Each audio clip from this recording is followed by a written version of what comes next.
Hello, everyone.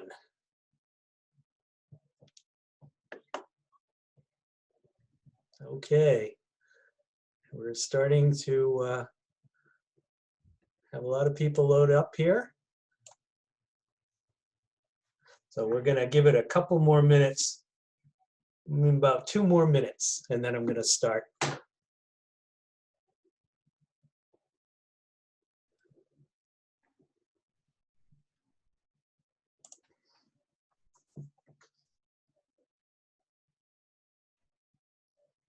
Hello, John. How are you?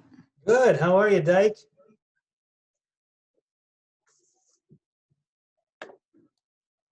Hi, Jean. I can't hear you. Just so you know, when you come on, you're on mute. So if you wanted to say something, you have to unclick your mute button. John, it's Gail and John Lyman from Amesbury. Good to see you. Thanks for joining. Glad to be here. Thanks for doing this. All right, we've got some more people coming in. A couple more minutes, it looks like.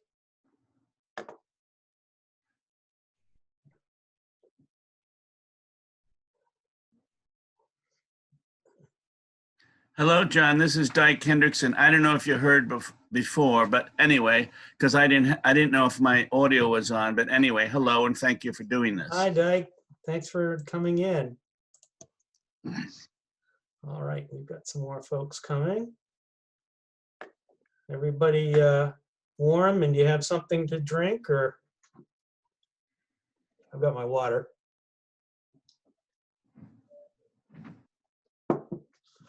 All right. So, okay, it just looks like it's just about turning 6:30. So I think we can probably start the program. Everybody ready? Indeed. All right, great. Well, thank you all for coming. My name's John McCone. I work with the Merrimack River Watershed Council, and I recognize a bunch of people here as members. So thank you for being members and supporting us. If you don't know who we are a member-supported organization, a local nonprofit, and I've got a bunch of people trying to sign in, sorry. And our main goal is to clean up the Merrimack River and to bring attention to it and to try to just make it a better river, a cleaner river, a better river for future generations. As you know, the Merrimack is in both Massachusetts and New Hampshire, so both states have a stake in it. And that can kind of complicate things when we try to get things done. And the river is different in different areas of it. So in this program, I'm going to focus on Manchester and Amiscake Dam area. And what we're going to do is we're going to take a virtual walk through Manchester's Millyard, and we're going to see this incredible infrastructure that really is the Merrimack River. In its day, it was a diversion of the Merrimack River that basically created the city of Manchester and fueled it for a century, and fueled it in terms of it provided the power that powered the mills. So I've created a slideshow, and we're going to jump right into it. Okay.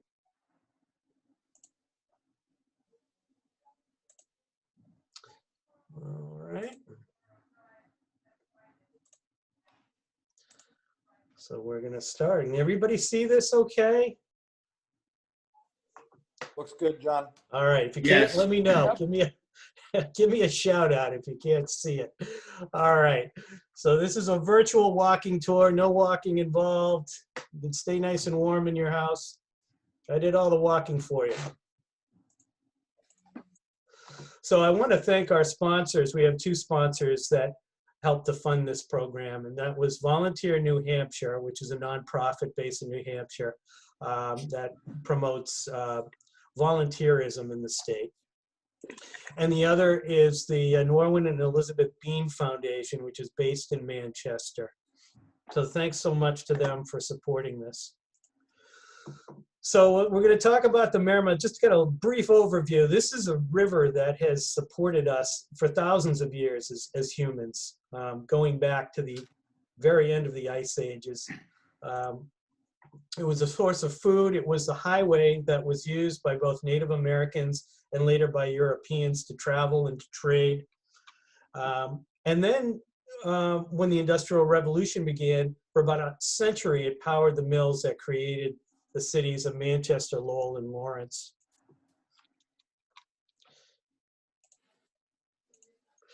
So what about today and in the future? What is this? Well, it's great to see that it's returning to its natural resource and recreational uses of people paddling on it and using it, and feeling comfortable about being in the river.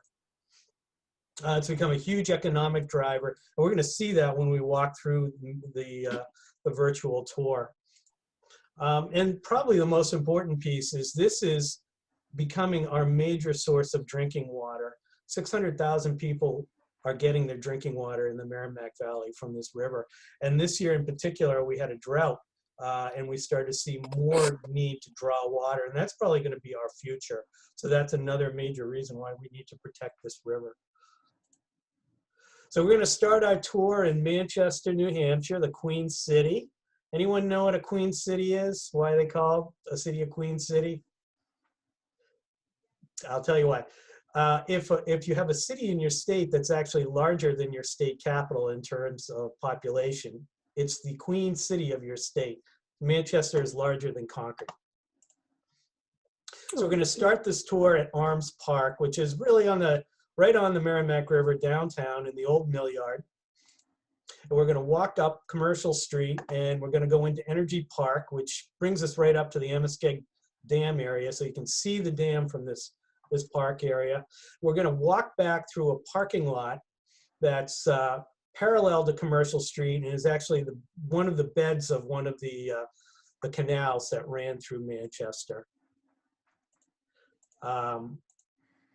We're going to go down this little pedestrian walkway. We're going to go back onto Commercial Street, which is actually another one of the old canals. We're going to walk along Commercial to Granite Street.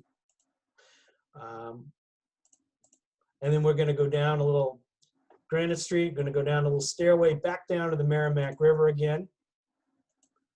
And we're going to walk back.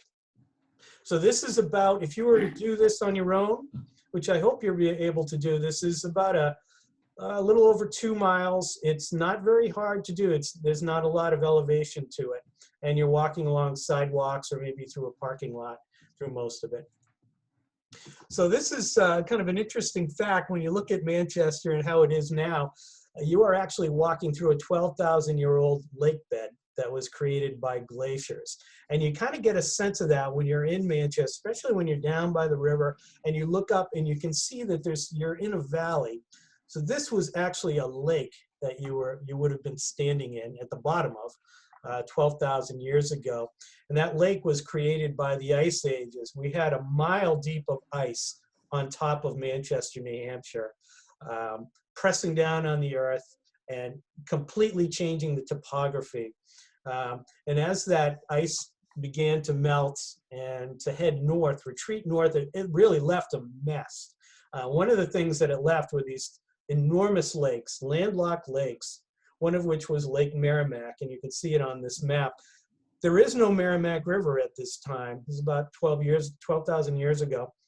It's just a big lake. There's a huge amount of detritus that's been left right around the area of Lowell that blocks this water from finding its way to the ocean.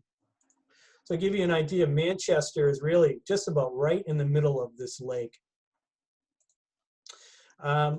Sometime maybe 11, 12,000 years ago, we're not really sure, this glacial dam breaks and the Merrimack River finds its way, it winds its way out to the ocean, and we end up with the river that we know today. So we're going to start at Arms Park, and I'm standing here and I'm looking upriver from the park. You can walk down right to the bank of the river, and so I'm going to look up. I'm looking at the Notre Dame Bridge. This is a photo I stole from somebody online. It's just such a nice photo and the trees were green, but I wanted to give you a sense of what this park looks like. It's right on the river. It's really nice to have this walkway where you can look out at the river. So I'm continuing to walk up along it. It's easy to walk along, and you start to see these islands. The Merrimack broadens out very much here, and we're walking up towards the Amiscake Dam, and you can see the dam in the distance there. You can see that kind of water flow up there, and you can also start to hear it when you're here. You can hear a dull roar as you're getting up to this part. You get to a point where you have to turn away from the river and you walk up through a mill building. You'll see the signs for the New Hampshire Heritage Trail. There's a sign on the building here that directs you up.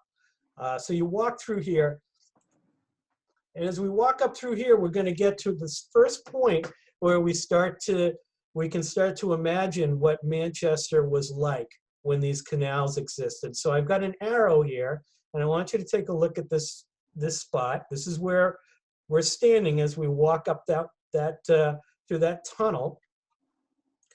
And this is the same spot about 100 years ago. And again, the arrow points to right about where we would be standing. And you can see that canal in the foreground. You can also see a train line. You can see the road. I'll put them side by side so you can compare them.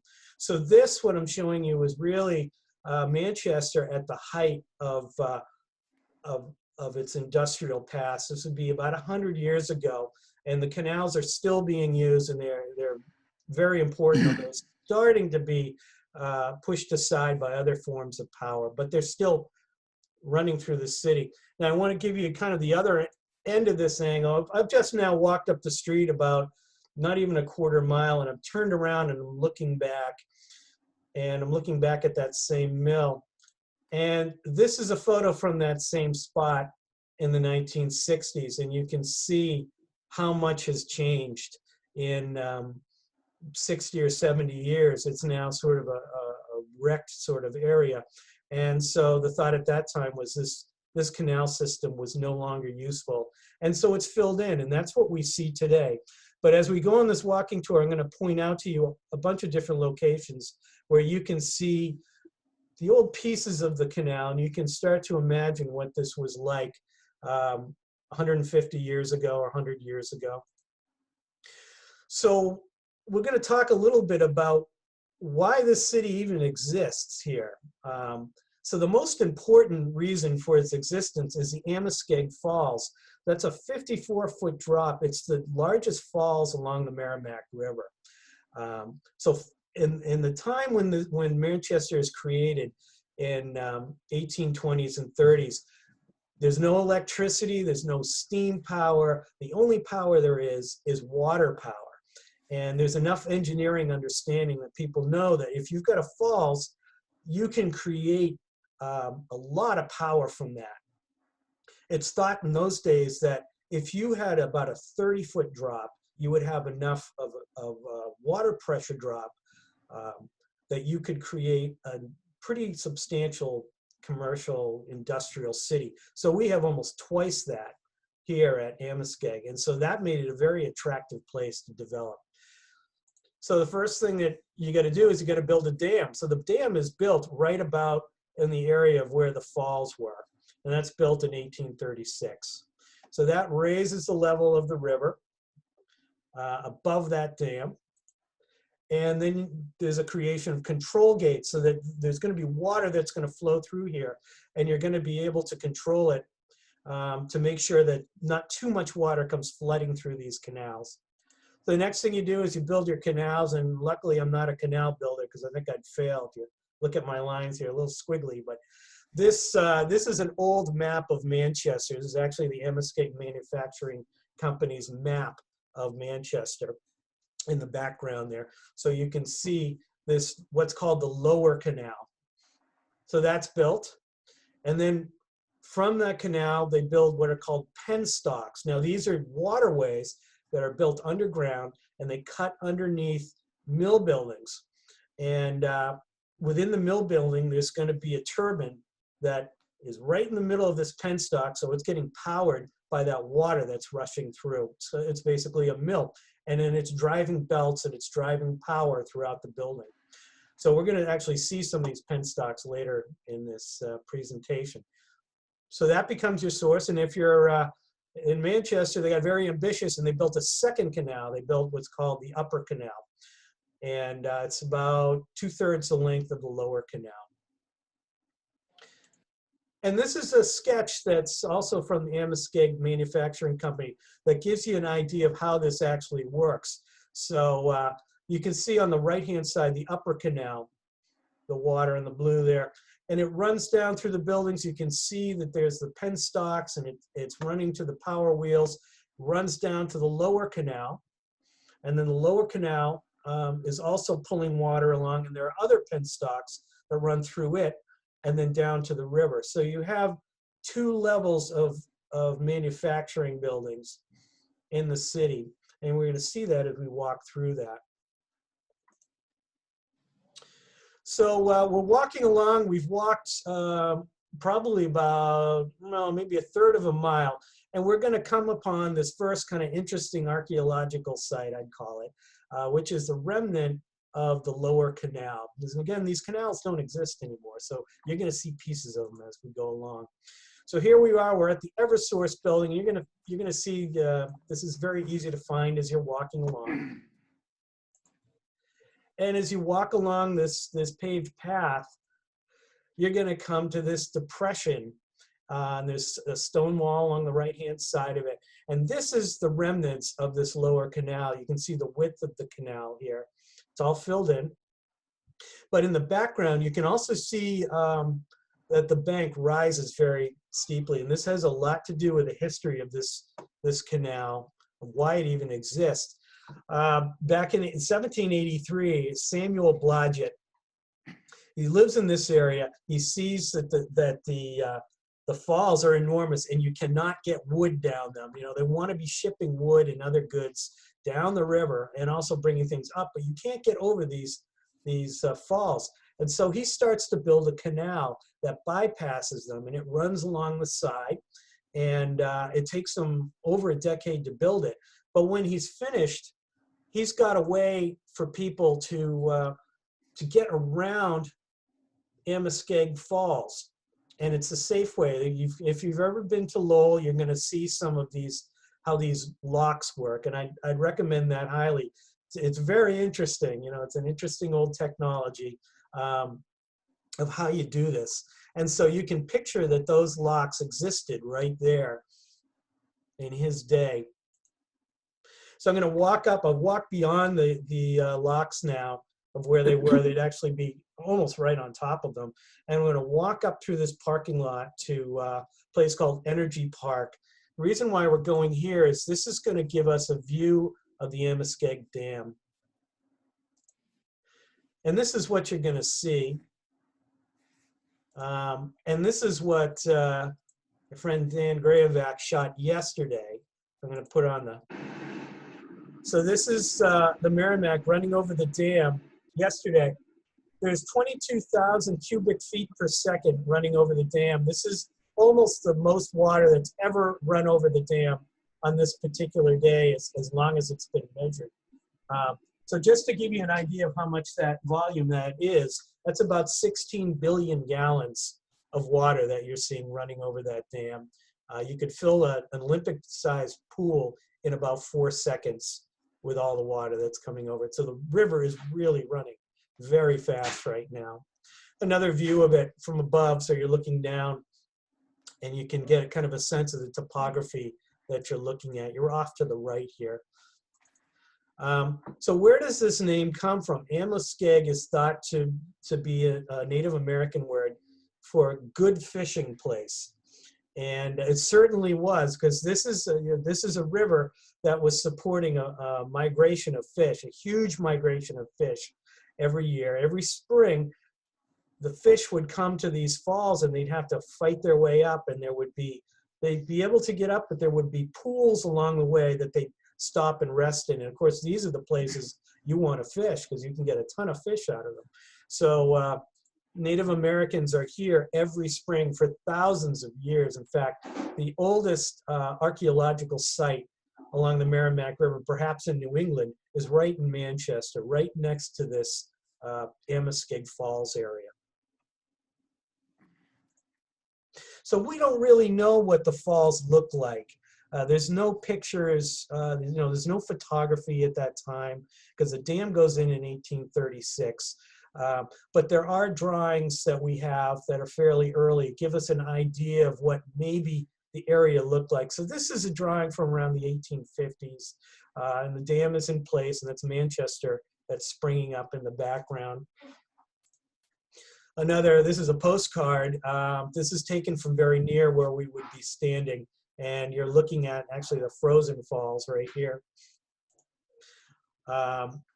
And you're looking here at one of the three successions of covered bridges that were built there. Here's another one. Covered bridges are tough to put in a place like this because the Merrimack has had these occasional floods that are just devastating, and they've blown away these bridges. So this is a flood in 1936, and if we were here, we'd be, I think we'd actually be swept away. We'd be off on the right-hand side of this postcard. But just take a look at the raging river that's coming down.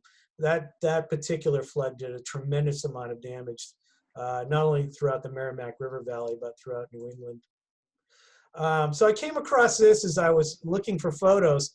I thought this was kind of interesting. Here's a guy, he's working in the 1930s right near the dam, and I don't know what he's doing. I guess he's cleaning out detritus, but I noticed, looks like this thing's kind of falling apart on him. But he made it, I guess. So I've now walked about 50 yards from where we were looking at the dam, and this is really the only piece of the canal that you'll see. And this still exists. This is the very headwaters of both the upper and the lower canal. And this is where the control gates would have been. And so this is the feeding point. Here we are. This is an aerial photo that's taken, I believe, in the 1960s. And you can see where the arrow is. That's exactly where we were standing when I took that photo. So you can see the upper canal that we're standing in. The lower canal by this point is gone. So we're going to walk down along through a parking lot. And if you're up there, this is going to be very clear to you that the parking lot is straight ahead of you, heading south. And you're going to walk towards a building called 150 Dow Street. And here it is. You'll see a sign on the side of it.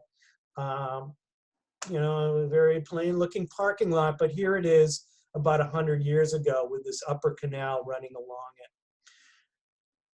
We'll walk a little bit further down, and I'll show you another angle, give you a sense of what this canal looked like. So I walked maybe 200 yards. I'm near the other end of the building. And here it is in the 1920s. Here they are.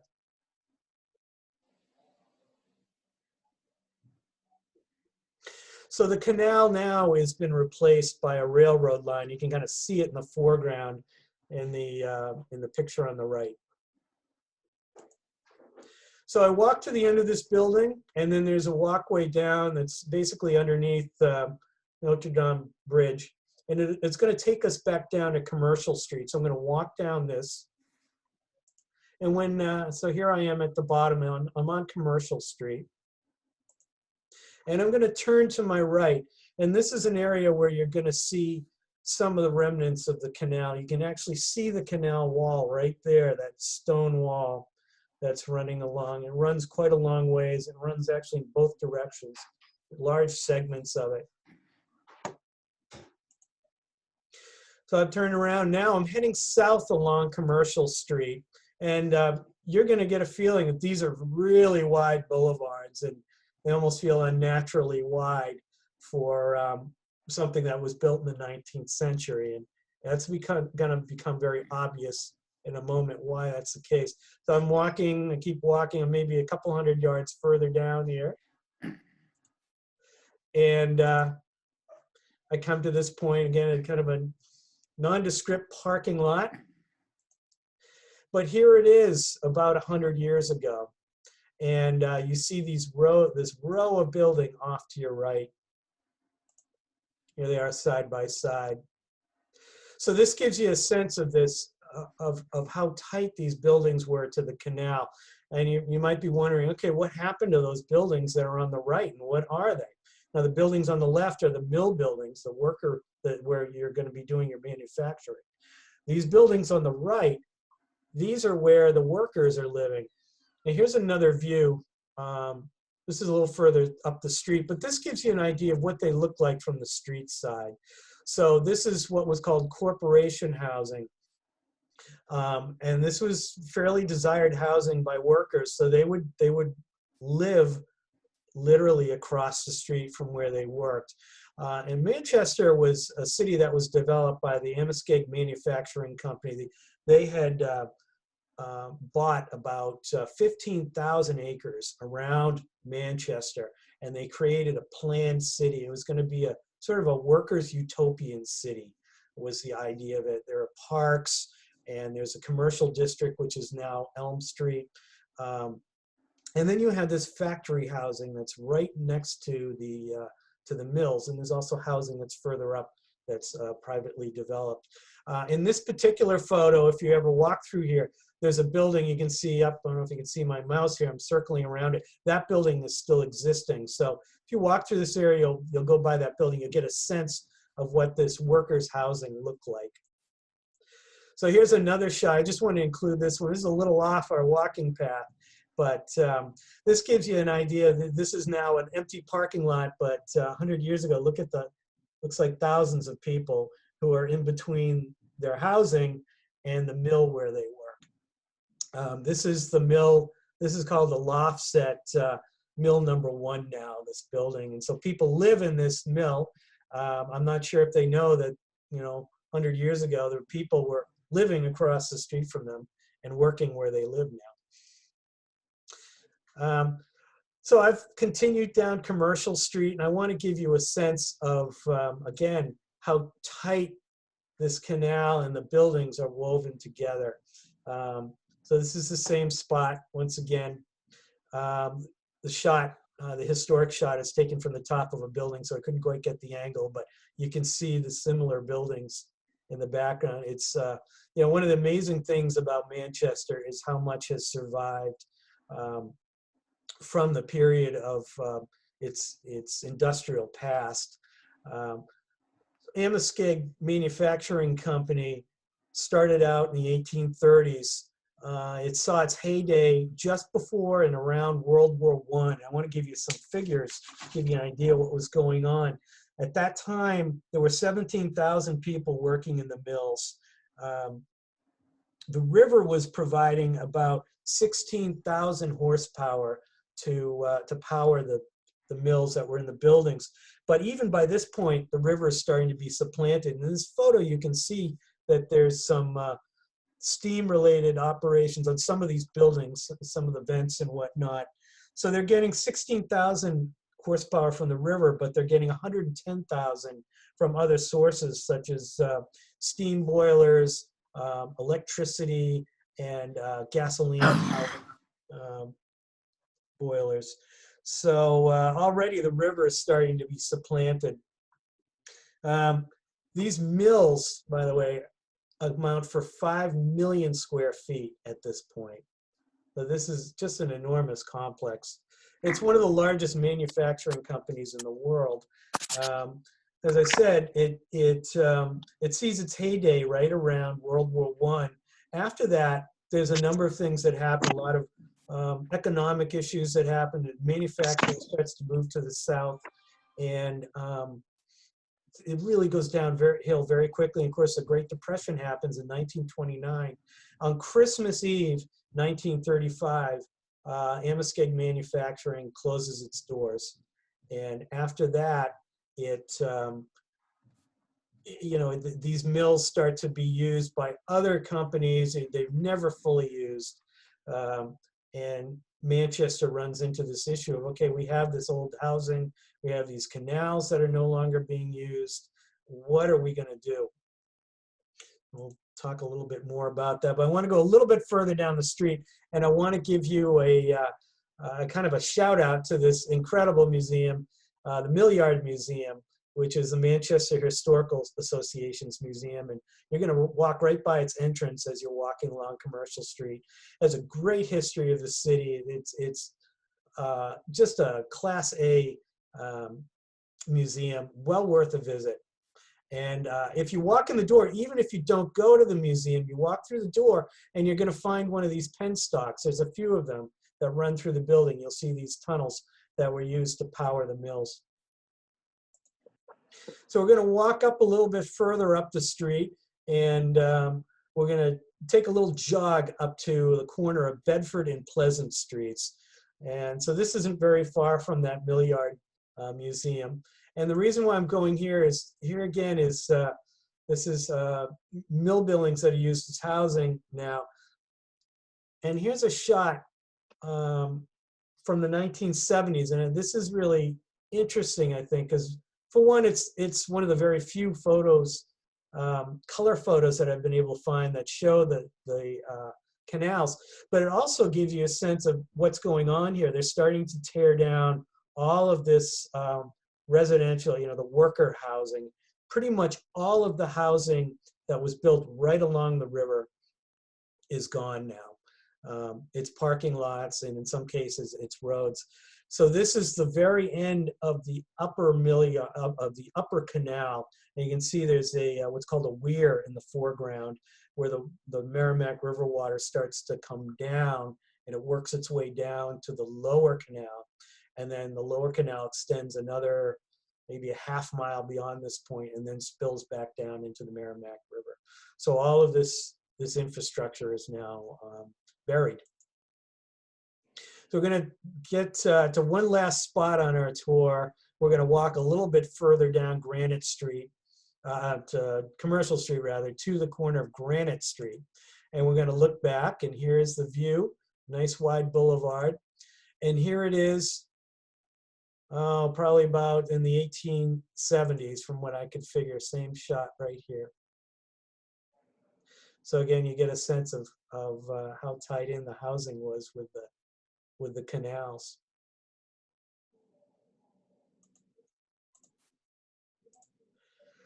So I'm going to walk out on the tour, and what I'm going to do is I'm going to walk along Granite Street, and there's a pedestrian walkway here that goes off before you cross the river. You can see the river in the background, and I'm going to walk down this nice little walkway here, and here's the river. And kind of wind my way through the Millyards here, and this is one of the really neat things about Manchester is there's so many of these mill buildings have been so thoughtfully and lovingly reused. And this is one of them. This is the Pandora Mill, built in 1839. University of New Hampshire now uses it, owns it, and it looks gorgeous. You're going to see throughout this Millyard area dozens of mills that have been reused. They have modern uses, and they fit right in, and they look great. And there's this sort of uniformity of design to Manchester, and that's because of the Amiscake Manufacturing Company.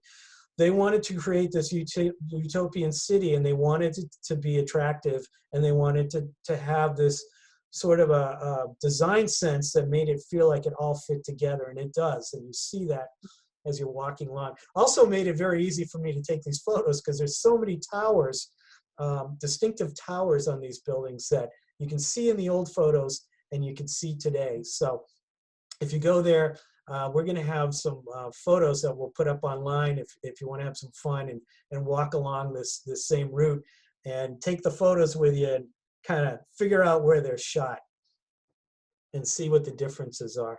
So now I'm walking back. I just walk right back along the river and walk back to Arms Park, and that might be, I don't know if it's an hour-long walk, it's something like that, but very enjoyable.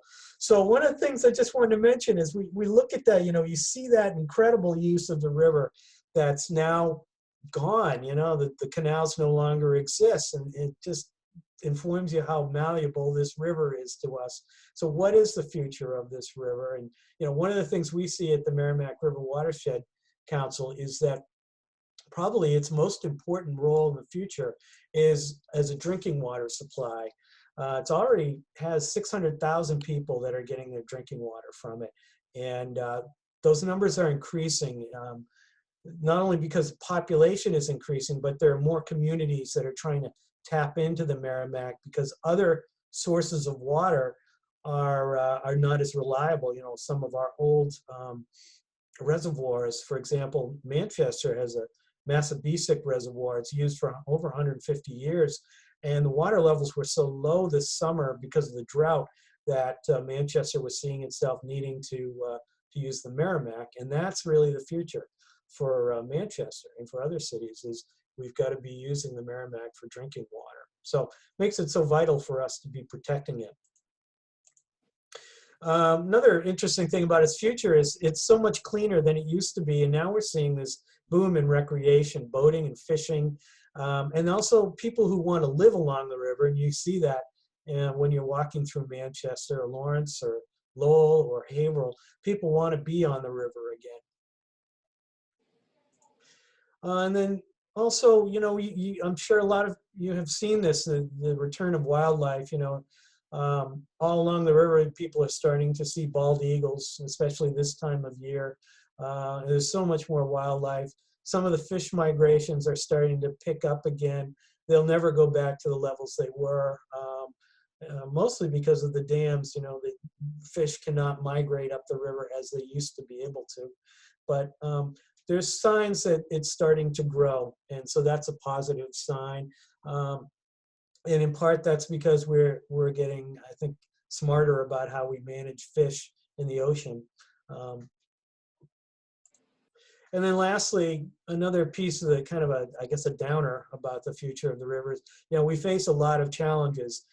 Climate change is going to be it's sort of an unknown, I think, in a lot of ways of what's going to happen, but we have a sense of what's going to happen. That is, we're going to have these long dry periods like we had this summer, and then we're going to have these intense bursts of rain. And when they come down, they're going to flush a lot of contaminants into the river. And so that's going to be a big problem, as we develop more and more along the river. We need to manage the water that is created by these storms. And they're also flushing a lot of man-made pollution. PFAS, you might have read some of the stories about that issue earlier this year or last year. CSOs, which are combined sewage overflows. We have sewage that flows into the Merrimack during these storms, and then other kind of newer contaminants we're discovering, like microplastics. So these are issues that we need to keep an eye on, and we need to be doing something about. And that's something that the Watershed Council is very much involved in.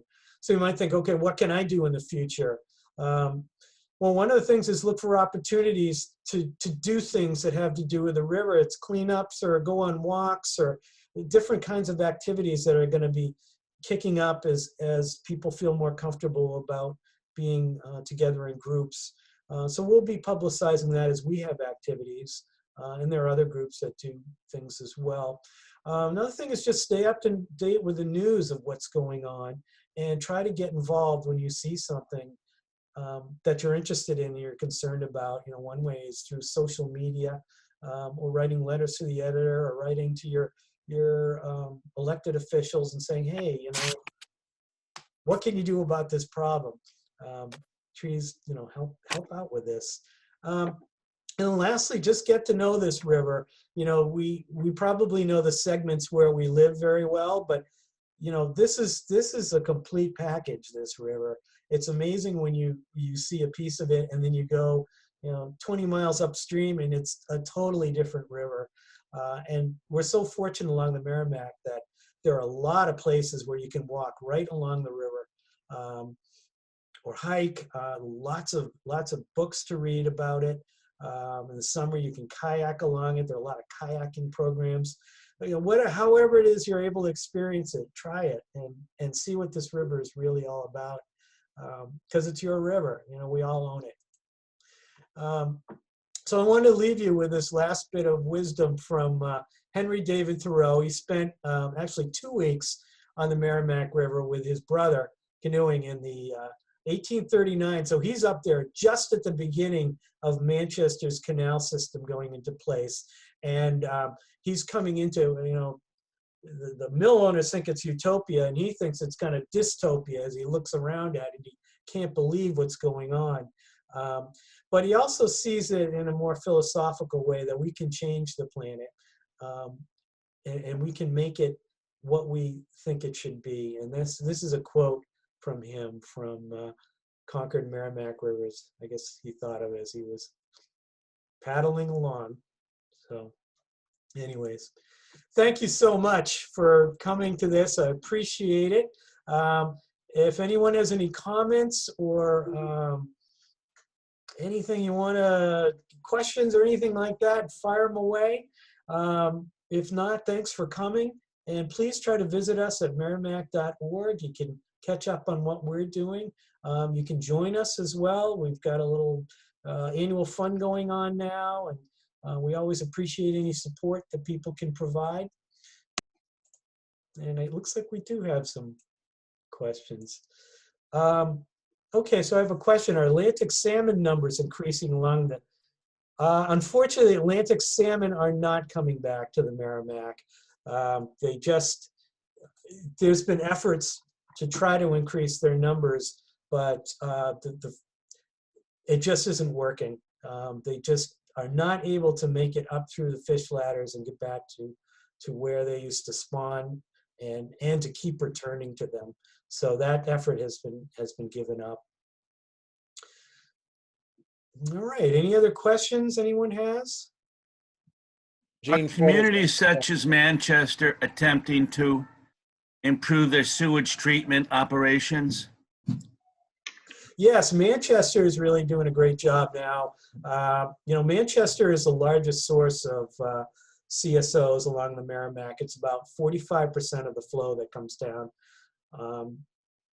The city is investing hundreds of millions of dollars into stopping that from happening. And it's being paid for primarily by the people who live in the city. It's a tremendous expense. And so one of the things we're trying to do, and other groups are trying to do, is try to find a way for the federal government to kick some money in to make this happen faster. So there's some efforts underway, and we're hopeful that we're going to see some funding come through, maybe with a new administration.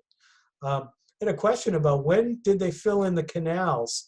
A great question. So the canals were filled in over a period of time from the 1960s, I believe, up into the 1980s.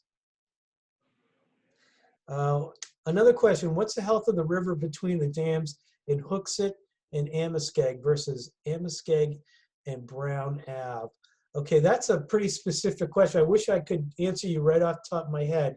I don't have an answer for you, and I could give you that would be really cogent. I can tell you this much. When there are CSO releases, anything that's coming, any water, river water in the Manchester area is probably going to be fairly heavily contaminated with sewage. So this is when you have a major storm. And the city of Manchester is now alerting people when this happens, and you can sign up through the city's website to find out when there's a CSO going on. And the general rule of thumb is for 2 days or perhaps more after a CSO event, you shouldn't make contact with the river. You shouldn't go in it. You shouldn't paddle in it, anything like that. Now, when you're going above the Amoskeag, water quality is much better in general. Okay. Another question. John, I think Jean Porter also had a question. I'm not sure if Jean's on mute or not, though. Oh, Jean, yeah, go ahead. I'm sorry, I don't see a note here. Jean, you need to turn on your mic. All right, John, this is wonderful. I wanted to thank the council for bringing this up into New Hampshire and helping energize New Hampshire to get enthusiastic about its wonderful river here. I'm the chair of the Lower Merrimack River Local Advisory Committee, And we are really in your debt for having brought this highly professional presentation to us. It's very good. The city of Nashua is starting a new master plan, and one of my goals is to bring to their attention your emphasis on access to the Merrimack River. Thanks a lot. Thank you so much, Gene. You do so much work for the Merrimack. Appreciate it. And John, if I may, I just want to make another pitch for folks who have joined us today to join the Merrimack River Watershed Council.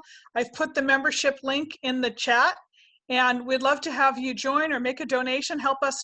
We'd love to have more of these programs that John gives throughout the year, and we have a lot of exciting plans for 2021, pandemic allowing, including an annual meeting of members and a State of the Waters conference, which we're hoping to have in person if we can, plus a number of kayak trips and hopefully some of these guided tours in person instead of virtually. Right. So we'd love to be able to have more programs, especially those that are organized by John, because he's such a great historian, and we just need some financial support to be able to do that. Thank you. Kelly, I see your other question here. I'm sorry, I don't know the answer to the history of the retaining walls on the west side of the river north of Amiscake. I'm not sure about that. I know there was a lot of infrastructure that was built related to the dam to basically to make sure that water funneled correctly as the engineers intended it to go, over the dam when there was overflow and also through the canal system. So perhaps it's related to that. If it's an old retaining wall and it's a big one, that would be my guess.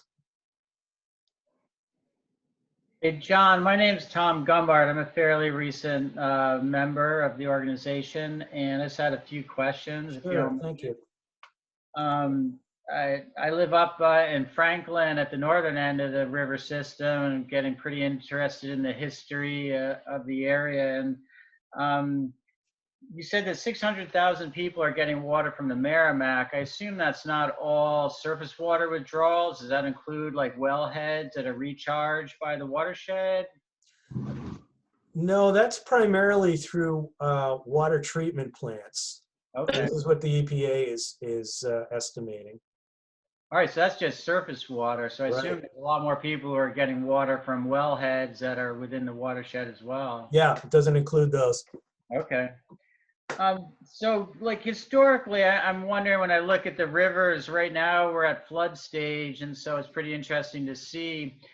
So there were two canals then, the upper and lower canal. What kind of percentage of the sort of main stem flow would that be sort of during different times of the year? I can't really get a sense. Is that like 5% or like almost 100% diversion, or how did that kind of pan out? Yeah, that's a great question. Great question. And it really depends on the flow coming through the river. Their primary goal at that point is to provide enough water to power the mills correctly and not overwhelm them. So it's going to change as the flow of the river is coming. The top of the dam kind of informs you to one of the aspects, which is you get over the dam, and that's when water is flowing over the dam. That's in part to protect the canal system. And then at the canal itself, it also has the gates. So I can't give you an exact answer on that because it's going to change. It changes significantly. Yeah. Do you know, was there coordination with the organizations upstream? Obviously it's flowing through Franklin with its dams, and then you're down into Concord as well. Are you kind of in a drought year at the whim of the upstream people, or was there some state organization that would regulate it? Or that's a good question. Gene might have a better answer than I would have on that. But shut up, Gene. You shut off your mic. Okay, please state the question again. Something about I'm just curious. The upstream, obviously, you got dams in Franklin and Concord that are relying on hydropower. So, you know, if there was a drought, or was there any kind of regulation of how the water rights are allocated, or is it just the upstream people have first dibs and down lower, you're just at the whims of the upstream folks? Yeah, there is a strong program in New Hampshire run by the Department of Environmental Services that ensures that there is adequate water running down not just the Merrimack, but all the other rivers. The run of the river and the regulation of the upstream dams is such that they have to release enough water to keep the fish alive. And that's pretty well regulated. We're fortunate to have a lot of water coming down out of the White Mountains. So it isn't too big a problem, but it's recognized that the state has a responsibility to ensure that river flows continue to preserve the ecology of the river basins. Well, thanks. That definitely helps to understand what's happening now. I guess I was thinking just way back like the 1800s, you know, is what was happening. I mean, Yeah. obviously Amoskeag, what they finished up in the 30s or something. So Right. I just didn't know, in like a long time ago, like, was there just enough water for everything that was happening, or could there have been times when they couldn't run their 5 million square feet of mill? Yeah, it's a good question. There's for one thing, when you look at the Merrimack River Valley, there are over 600 dams. And this is on all the, I'm talking about not only the Merrimack, which has a few dams, about 6, but you go beyond it and you go into the feeder rivers. There are about 600 more. And so those didn't exist. Most of them didn't exist at that time. So the river was flowing in a different way. But when, for example, in Manchester, the Amiscake Manufacturing Company, these are the same guys who also started Lowell and Lawrence, you know, so they're very tight. They don't want to squeeze their downstream communities. And they would buy water rights so that nobody else could kind of set up shop right near them and compete with them. But they didn't quite have a monopoly on the Merrimack, but pretty close. You know, they wanted to make sure they got their water. All right, thank you. Okay, question. Do Manchester CSOs affect the river downstream, such as in Haverhill, Amesbury, and Newburyport? Or has the contamination dissipated by then? Okay, that's a real interesting question. This is from Ron K. And that's something that we've been studying. I know others have studied it too. So the component to a CSO that's most troublesome is the bacteria that's in it. And bacteria will start to dissolve and to die off, particularly if it's a real sunny day. So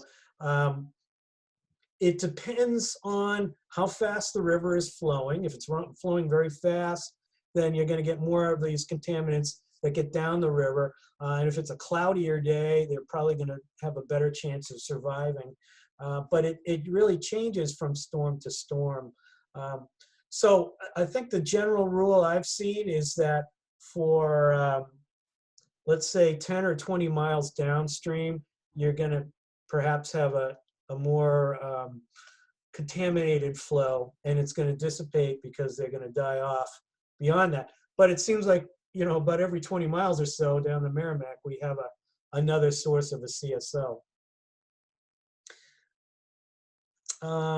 Somebody asked, any chance of a salmon restoration? Good question. It has been tried and it failed. There was a lot of money spent on it, and this goes back about 20 years now, and I don't think it's going to be restarted. I think what they're focusing more on now are herring and shad runs, and those are much more successful. You know, we're starting to see in Massachusetts, there's a river that feeds into the Merrimack below the Lawrence Dam. So this is a part of the waterway there where there's no dams, and this river had dams along it. They've all been removed. It's called the Shawsheen River. And so we're starting to see a return of salmon. They're starting to find this river and they're starting to spawn up it. So that's a positive that's happening. All right. Okay, any other questions? Okay. All right, I think we're out of questions. Well, thanks so much, everyone. I really appreciate all the attendance we've had. This is great. And we'll be doing more of these programs. We'll be sending out emails. If you're on our email list, you'll get a note, and we'll let you know what's going on. We'll be doing another one. We're planning another one, another virtual walking tour in the Manchester area, probably later this month. So keep an eye out for that. All right, thank you very much. Okay, Thanks, John. thank you. Thank you, Thanks, John. Thank you. Thanks for a great presentation. Okay, thank Yeah, you. really great. Great All right. photos.